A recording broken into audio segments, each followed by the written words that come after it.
body lay, light of the world by darkness slain, then bursting forth in glorious day, up from the grave he rose again, and as he stands in victory, since curse has lost its grip on me, for I am his, and he is mine, bought with the precious blood of Christ.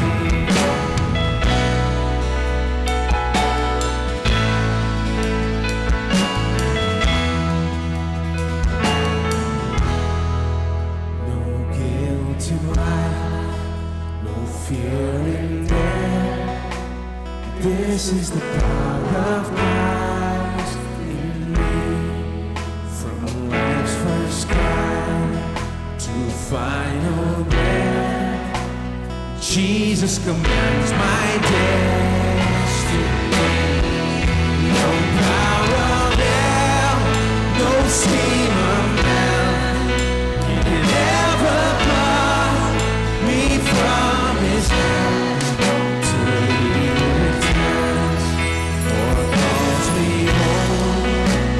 Sharing the power of Christ, I'll stand. No power of hell, no scheme of man can ever pluck me from his hand till he returns or calls me home. Sharing the power of Christ. Sing that one last time.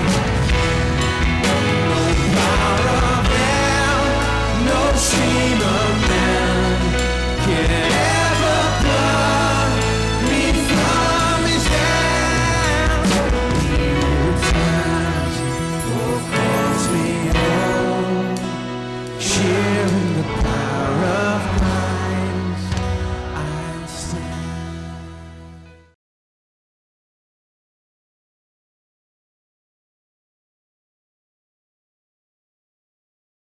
जब यीशु उठाया गया, चेलों के सामने वहां पर वो ऊपर उठाया गया, जानते हैं, वो उनसे बातें कर रहा था और उनकी आंखों के सामने वो स्वर्ग में ऊंचा उठाया गया। प्रेरित 1 कहता है, जब आप वचन 11 से आगे पढ़ते हैं, ये कहता है कि स्वर्गदूतों ने उन चेलों को देखा जो वहां पर अपने मुंह को खोले हुए बस ऐसे ही देख रहे थे। प्रभु, हमारे बारे में क्या क्या तू हमें साथ नहीं ले जाएगा? हम तेरे साथ उड़कर वहां पर आना चाहते हैं। और फिर वहां स्वर्गदूत ने कहा, यरूशलेम में जाओ, जो कहा वो करो, तुम्हारे पास बड़ा काम है। हाँ और वहां राह देखो, पवित्र आत्मा आएगा और पवित्र आत्मा तुम पर आएगा। तुम यरूशलेम, यहूदिया, सामरिया और पृथ्वी की छोर तक तुम जाकर गवाही दोगे। हाँ, और ये यीशु जो तुम्हारे सामने इस तरह से उठाया गया, ये तो निश्चय ही इसी तरह से वापस आएगा। हेलो, ये लोग तो बस यही सोच रहे थे कि कब हम लोग जाएंगे। बहुत से विश्वासियों जैसे हमारे बारे में क्या, वो हमें छोड़कर चला गया है, हम कब जाएंगे और वो कब हमें ले जाएगा। स्वर्गदूत ने कहा, कुछ नहीं होगा, तुम्हें यहीं पर रखा गया है, तुम यहीं के लिए हो। क्या आपने इसके बारे में कभी सोचा कि जानते हैं, यदि हम स्वर्ग के लिए बनाए गए होते तो परमेश्वर हमारे लिए स्वर्ग में ही एक बंगला बना देता और हमें अपने आसपास रखता ताकि हम अपने स्वर्गीय पिता के पास में ही वहां पर रहें। लेकिन परमेश्वर ने पृथ्वी बनाई और अदन की वाटिका बनाई थी और मनुष्य को वहां पर रखा और पूरी पृथ्वी को उसने मनुष्य को दे दिया और उससे कहा कि इस पृथ्वी के ऊपर राज्य और अधिकार करे। उससे कहा कि सबको वश में कर ले और सभी पर अधिकार करे, इसका स्वामी और इसका मालिक हो जाए उसकी सारी सृष्टि पर। परमेश्वर ने मनुष्य को इस पृथ्वी पर क्यों रखा है? और जब मनुष्य ने पाप किया तो परमेश्वर ने ये नहीं कहा ठीक है तुमने गड़बड़ी कर ली है तो चलो ऊपर आ जाओ, स्वर्ग तुम्हारे लिए अच्छी जगह है, वहां पर नीचे शैतान है, मुझे ये पसंद नहीं है, तो हम अपनी संतानों को इसी तरह से उठा लेते। जानते हैं, इसी तरह उसने ये नहीं कहा कि यहां पर आओ, वहां पर खतरनाक जगह है, मैं नहीं चाहता कि तुम वहां पर रहो, शैतान वहां पर भागते फिर रहा है, जानते हैं, मैं नहीं चाहता वहां पर रहो, तुम ऊपर आ जाओ। नहीं, उसने नहीं कहा। इसके बजाय वो नीचे आया, वो स्वर्ग छोड़कर आया और वो नीचे आया और वो शरीर के रूप में आया और वो हमारे साथ रहने लगा और वो मरा हमारे शर्म और हमारे सारे पापों को उठाकर और हमारे लिए क्रूस पर वो मरा। अब क्यों? और बाइबल कहती है कि परमेश्वर ने जगत से ऐसा प्रेम रखा और यही वो जगत है जिससे मसीह लोग नफरत करते हैं। वो संसार को छोड़कर जाना चाहते हैं। मैं सोचता हूं कुछ लोग इसलिए जाना चाहते हैं क्योंकि वो बहुत ज्यादा कर्जे में पड़े हैं, बस निकलना चाहते हैं। साहूकार उनसे मिलने के आने के पहले ही मुझे कुछ संदेह हो रहे हैं। सभी लोग इतने आत्मिक नहीं हैं, वो इसलिए जाना नहीं चाहते। इसलिए जाना चाहते हैं क्योंकि बहुत कर्जा उन पर है। वो कहते हैं प्रभु हमें स्वर्ग में उठा ले, फिर वो आकर हमें ढूंढते रहेगा और हम उसके हाथ में नहीं मिलेंगे। और परमेश्वर कहता है नहीं, इससे मेरा नाम बदनाम होगा, इसलिए मैं तुम्हें वहीं पर छोड़ता हूं जब तक कि तुम ज्यादा कमाना सीख न लो और सारा कर्जा चुका न दो और देने के लिए और भी ज्यादा तुम्हारे पास हो। और जो आज्ञा दी है उस काम को तुम करो। परमेश्वर ने हमें यहां पर रखा, उसने हमें उद्धार दिया और उद्धार देने के बाद में हमें यहां पर रखा है और यहां हमें करने के लिए काम दिया है। और उस काम के लिए परमेश्वर ने हमें यहां बड़ी विरासत दे दी है, क्योंकि हमारे पास इस पृथ्वी पर बहुत बड़ा और सामर्थी काम करना है। और इसलिए हमारी विरासत तो केवल स्वर्ग नहीं है, केवल स्वर्ग जाना नहीं, हमारी विरासत तो यहां पर इस पृथ्वी पर है। यहां तक कि संसार के धन के बारे में और यहां तक कि तंदुरुस्ती के बारे में और पृथ्वी के हर एक आशीष के बारे में, क्योंकि सारा धन और सारी तंदुरुस्ती और सब कुछ परमेश्वर के लिए उपयोग किया जाएगा। एक भाई ने कहा यह तो धन और तंदुरुस्ती का सुसमाचार है। मैंने कहा हां, क्या आपको धन नहीं चाहिए, तंदुरुस्ती नहीं चाहिए? तो आप यहां पर क्या कर रहे हैं? कहां? हां, आपको और क्या चाहिए? यदि अच्छा धन है, तंदुरुस्ती है, तो इसका किस लिए उपयोग करेंगे? मैं बताऊं किस लिए उपयोग करूंगा। मैं तो इसका उपयोग करूंगा हर एक दिन, हर एक चीज का परमेश्वर के लिए उपयोग करूंगा कि उसके नाम का प्रचार करूं इस संसार में और इस संसार में उसकी इच्छा पूरी करूं। यदि वो तंदुरुस्ती दे तो मैं बस यही तो करूंगा, और यदि वो मुझे धन दे तो मैं बिल्कुल यही तो करूंगा। मैं हर चीज का उपयोग करूंगा उसके नाम के लिए, कि यीशु का सुसमाचार फैलाते जाऊं इस देश में और इस पूरे संसार में। मेरे लिए यही इसका अर्थ है। यानी जानते हैं परमेश्वर के पास इस पृथ्वी पर हमारे लिए योजना है। उसने हमें उद्धार दिया, यहां पर रखा है। अवश्य इतने जल्दी हमें नहीं ले जाएगा। कुछ लोग इस बारे में शिकायत कर रहे हैं कि यीशु ने कहा है कि मैं बहुत ही जल्दी आ रहा हूं और उस जल्दी के लिए भी बहुत देर हो चुकी है। आपको क्यों जल्दी है? वो जल्दबाजी में नहीं है।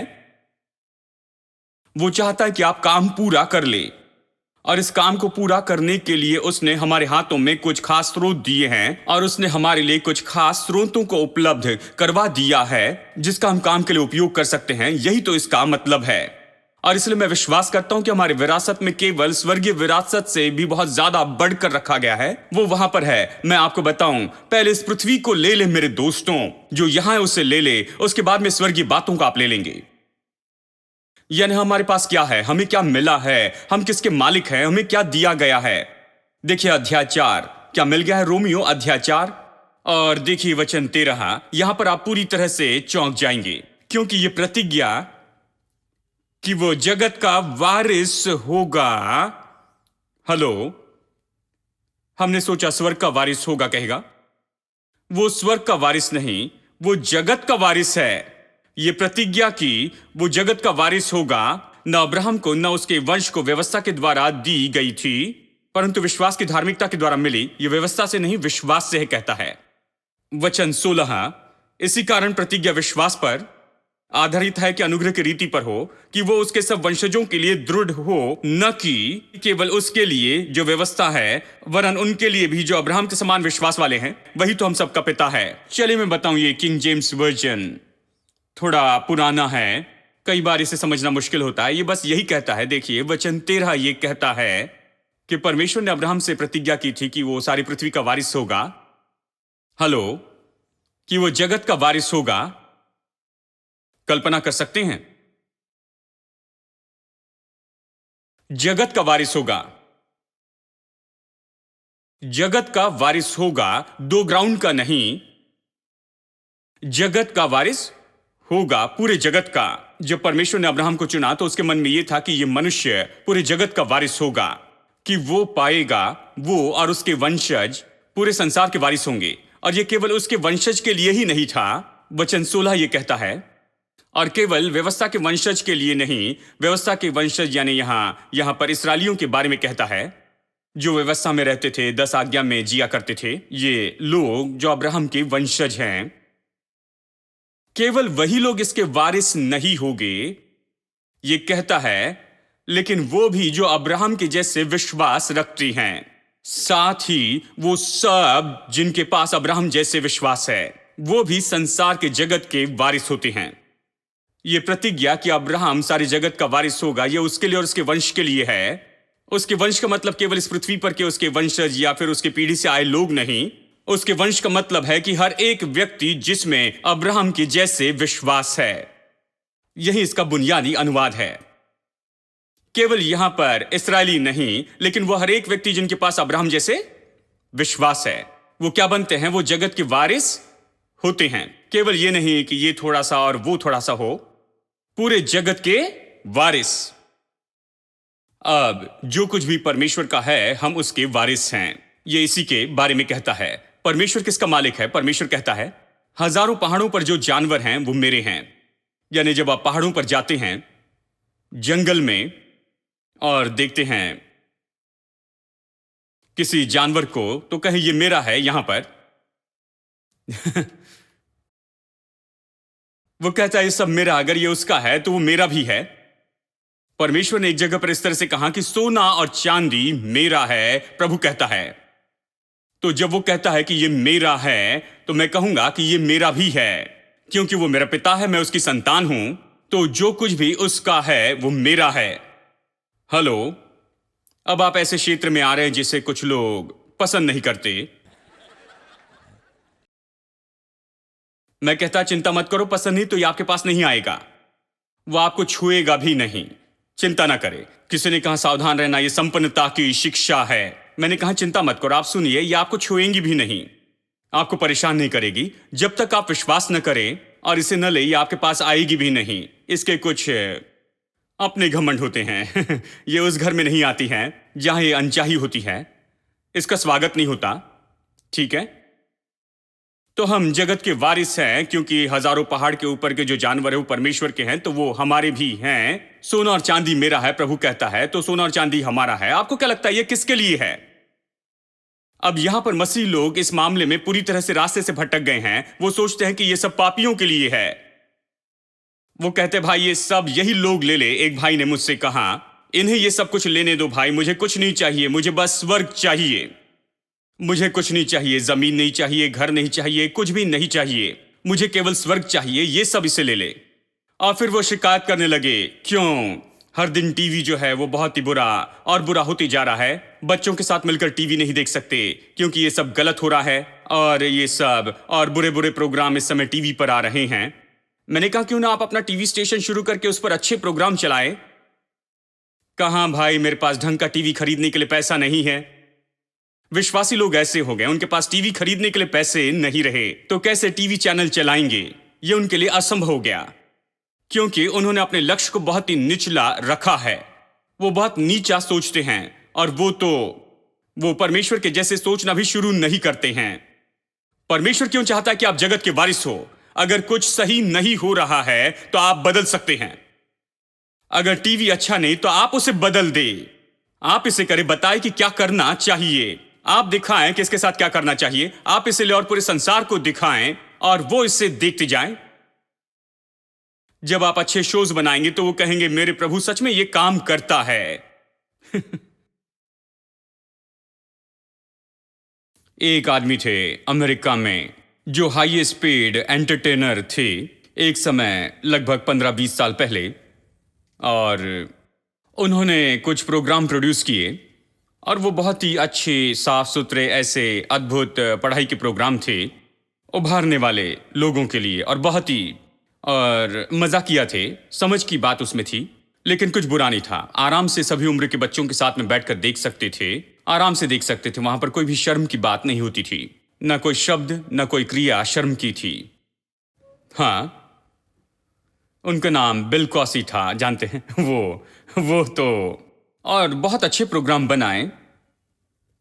और खैर, लोगों ने शुरू में कहा कि ये तो बहुत ही अजीब से प्रोग्राम है, ये तो बहुत ही ज्यादा साफ सुथरे हैं, लेकिन फिर वो हाईएस्ट पेड एंटरटेनर बन गए, क्योंकि बाकी सब जो प्रोग्राम थे उससे बढ़कर इसके प्रोग्राम के लिए ज्यादा दर्शक होते थे। दूसरे प्रोग्राम में कुछ फ्रॉड बातें थी, ऐसे कंटेंट थे जिसके लिए 14 या 15 साल के दर्शक होने चाहिए थे। कि उसे देख सके। इससे दर्शक कम हो गए, लेकिन इनके जो शो थे वो बहुत ही विख्यात हो गए और कुछ लोग सोचने लगे कि शायद हमें भी ऐसे ही करना चाहिए क्योंकि ये पैसा कमाता है बहुत बहुत ज्यादा पैसा इससे करके पाता है। लेकिन विश्वासी वो सभी बातों पर दोष लगाते हैं, वो सिनेमा पर दोष लगाते हैं। मैंने एक भाई से कहा कि आप सिनेमा पर इतना दोष क्यों लगाते हैं, क्यों ना आप अपना सिनेमा बनाएं। बिली ग्राहम ने फिल्में बनाई हैं हॉलीवुड में, क्यों ना आप खुद फिल्म बनाएं, उन्हें दिखाएं कि कैसे फिल्म बनाते हैं, लोग इसे देखते जाएंगे।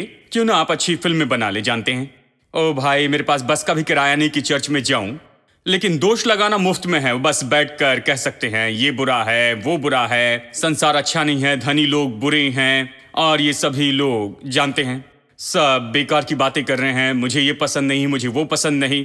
और आप कुछ भी नहीं बदल सकते, आप कुछ नहीं कर सकते हैं, कुछ भी नहीं बदल सकते हैं। मैं यहां पर बैठकर ये नहीं कहता कैसे ये बुरा है, वो बुरा है। मैं तो टेलीविजन पर जाकर प्रभु यीशु मसीह का सुसमाचार प्रचार करता हूं और लोगों के जीवन में फर्क लेकर आ रहा हूं। देखिए, आपको कुछ करना होगा। आपको कुछ करने के लिए आपके पास कुछ ना कुछ चाहिए होगा। देखिए, आप बहुत ही निचली ऐसी मनोदशा नहीं रख सकते हैं और कुछ बड़े महान काम करे, इस तरह से नहीं हो सकता है। तो हम इस संसार के वारिस हैं और परमेश्वर चाहता है कि हम इस पूरे जगत को ले ले। परमेश्वर चाहता है कि हम अपनी विरासत को ले ले। परमेश्वर चाहता है कि हमारे पास जो कुछ भी है उससे ज्यादा हो, हर एक क्षेत्र में, चाहे धन के क्षेत्र में हो और हर एक क्षेत्र में। दोस्तों, परमेश्वर चाहता है कि हमारे पास जो है उससे भी ज्यादा हो, क्योंकि जब हम उसे पाएंगे तो वो परमेश्वर की महिमा के लिए होगा। हम कोई बुरी चीजें नहीं बनाएंगे, उसके कारण हम कुछ बुरी बातों को नहीं लाएंगे, कुछ बुरी बातों को नहीं बनाएंगे। जब पैसा होगा तो आप अच्छा करेंगे। हाँ, इसलिए परमेश्वर ने आपको यह विरासत दी है, तो सब कुछ हमारा ही है। हम जाकर छीन नहीं सकते हैं, इसे विश्वास से लेना होगा। कैसे हम विश्वास से इसे ले सकते हैं? देखिए, इब्रानियों 11 ऐसा वचन जो हम सब जानते हैं। चलिए इसमें से कुछ बताऊं। इब्रानियों 11:1 कहता है, सो विश्वास आशा की हुई वस्तुओं का निश्चय और अनदेखी वस्तुओं का प्रमाण है। अब एम्पलीफाइड वर्जन इस तरह से कहता है, किंग जेम्स कहता है, यह आशा की हुई वस्तुओं का निश्चय और अनदेखी वस्तुओं का प्रमाण है। अब देखिए, एम्पलीफाइड बाइबल में से विश्वास तो शाश्वती है, ब्रैकेट में ये तो शाश्वती है, ये टाइटल डीड है उन चीजों की जिनकी हम आशा करते हैं, और सबूत है उन चीजों का जिन्हें हम नहीं देख सकते, और उनकी वास्तविकता के बारे में कायलता। ब्रैकेट में विश्वास उन बातों को असली बात मानता है जो ज्ञानेंद्रियों पर प्रकट नहीं हुई। चलिए एक बात को देखते हैं। विश्वास है, विश्वास क्या है? विश्वास ये है, ब्रैकेट में ये शाश्वती है, टाइटल डीड है। सब लोग कहे विश्वास टाइटल डीड है। मैं यही बताना चाहता हूं, मुझे अनुवाद पसंद है क्योंकि ये कहता है विश्वास तो टाइटल डीड है। इससे बेहतर हम कुछ नहीं कह सकते हैं। विश्वास टाइटल डीड है। विश्वास टाइटल डीड है। ये कैसे आता है? परमेश्वर के वचन से आता है। विश्वास सुनने से और परमेश्वर का वचन सुनने से आता है। तो यही पृष्ठभूमि है मेरे विश्वास के लिए। यही तो वो बात है जहां से मुझे विश्वास मिलता है। लेकिन जब विश्वास मुझ में आता है परमेश्वर के वचन से, जब मैं इसे सुनता हूं, प्रभु जो कहता है उसे सुनता हूं, ये पढ़ता हूं, जब मैं इसे पढ़ता हूं तो प्रभु को सुनता हूं जो मुझसे कहता है। जब मैं इसे पढ़ता हूं तो सुनता हूं। इसलिए कहता है विश्वास सुनने से आता है। ये नहीं कहता विश्वास पढ़ने से आता है, क्योंकि बहुत से लोग पढ़ते हैं और विश्वास नहीं आता। विश्वास आता है सुनने से। जब मैं इसे पढ़ता हूं, परमेश्वर मुझसे बातें करता है और मुझ पर कुछ बातें प्रकट करता है। तो जब मैं परमेश्वर का वचन सुनता हूं तभी विश्वास आता है। अब यही विश्वास तो वो टाइटल डीड है। ये टाइटल डीड नहीं है, हालांकि इसे टाइटल डीड कहना अच्छी बात है, लेकिन इस फर्क को देखना बहुत ही महत्वपूर्ण है। ये तो सच में टाइटल डीड नहीं है। टाइटल डीड तो ये है हमारा विश्वास दिल में। इसलिए बहुत से लोगों के पास ये है लेकिन उनके पास विश्वास नहीं। उनके पास बाइबल है लेकिन विश्वास नहीं। वो बाइबल पढ़ते हैं लेकिन विश्वास नहीं है। उनके घर में बाइबल है लेकिन विश्वास नहीं। देखिए, विश्वास पाना एक अलग बात है। ये बाइबल आपको वचन देगी जो आपको विश्वास देते हैं, लेकिन विश्वास तो ऐसा है जो परमेश्वर के वचन से आता है। यानी आपके पास में बाइबल है, इसका मतलब ये नहीं कि आपके पास टाइटल डीड है कि ये सब कुछ आपका है। आपके दिल में विश्वास होना चाहिए और वो विश्वास ही टाइटल डीड है। यही मैं आपको बताना चाहता हूं। आपका विश्वास ही तो टाइटल डीड है। तो ये वहां है और ये मुझे बताती है कि ये सारी चीजें मेरी हैं और ये सारी चीजें मेरी विरासत हैं। तंदुरुस्ती और धन और सारी आशीषें और वो सारी दूसरी चीजें जो परमेश्वर ने यीशु मसीह में और उसके द्वारा मुझे दी हैं, वो मेरी हैं, परमेश्वर का वचन कहता है। लेकिन बस ये कहता है इस कारण मैं उसे नहीं ले पाऊंगा। मुझे लेना है जो वो कहता है और उसे मेरे दिल में जाना होगा और उसे मेरे मुंह में जाना होगा, इसे मेरे कानों में जाना होगा, मुझे इसे कहना होगा, इस पर मनन करना है और ये तो बदल कर वो हो जाए जिसे विश्वास कहते हैं मेरे दिल में। जब मेरे पास विश्वास है तो वो टाइटल डीड है।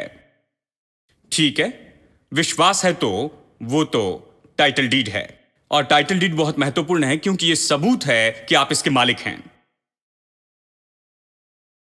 जब किसी के पास में बाइबल है और विश्वास नहीं करता कि वो मालिक हैं, बाइबल जो कहती है उसका, तो कुछ नहीं कर सकते। शायद 10 बाइबल हो लेकिन किसी काम की नहीं होगी। वो क्या विश्वास करता है जो बाइबल कहती है? क्या वो अपने दिल में विश्वास करता है?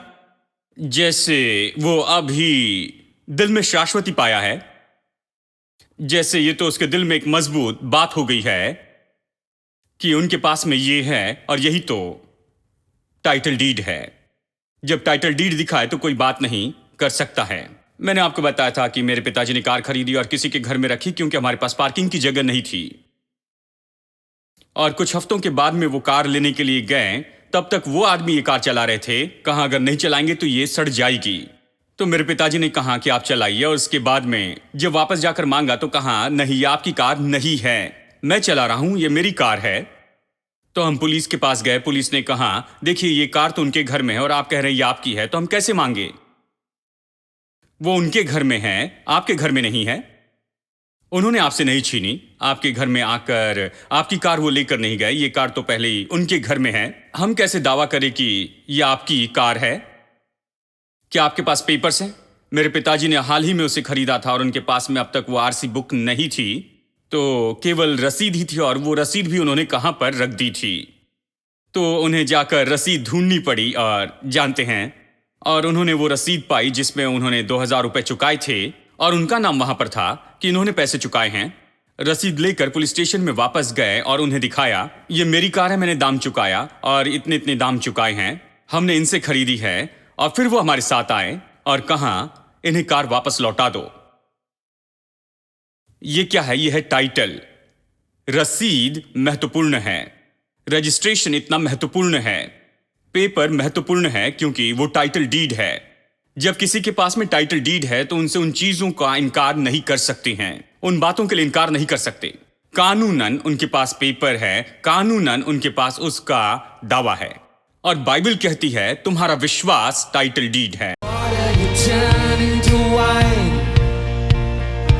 Open the eyes of the blind. There's no one like you, none like you. Into the darkness you shine, and out of the ashes we rise. There's no one like you, and none like you. God is greater, our God is stronger. God, you are higher than any other. Our God is healer, awesome in power. Our God is greater. Our God is greater, our God is stronger. God, you are higher than any other. Our God is healer, awesome in power. Our God. Oh, praise Him. Give Him all the praise in this place.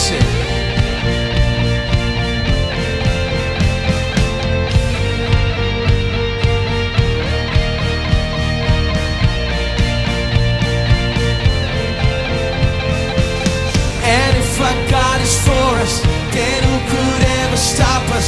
And if our God is with us, then what can stand against? And if our God is for us, then who could ever stop us? And if our God is with us,